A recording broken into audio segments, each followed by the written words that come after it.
আজ আমার ছোট্ট ছোট্ট শ্রোতা বন্ধুদের জন্য নিয়ে এসেছি একটি ভারী মজার কবিতা।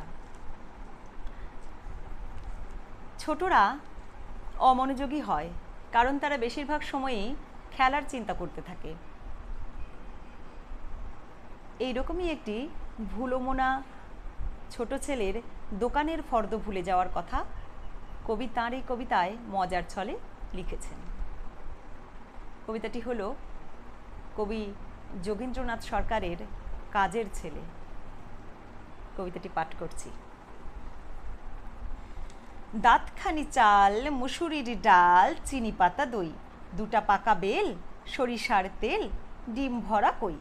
পথে হেঁটে চলি, মনে মনে বলি, পাছে হয় ভুল, ভুল যদি হয় মা তবে নিশ্চয়ই ছিঁড়ে দেবে চুল। দাঁতখানি চাল, মুসুরির ডাল, চিনি পাতা দই, দুটা পাকা বেল, সরিষার তেল, ডিম ভরা কই।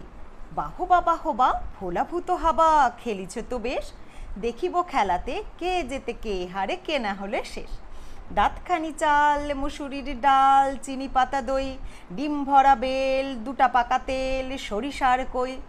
ওই তো ওইখানে ঘুড়ি ধরে টানে ঘোষেদের ননি, আমি যদি পাই তাহলে উড়াই আকাশে এখনই।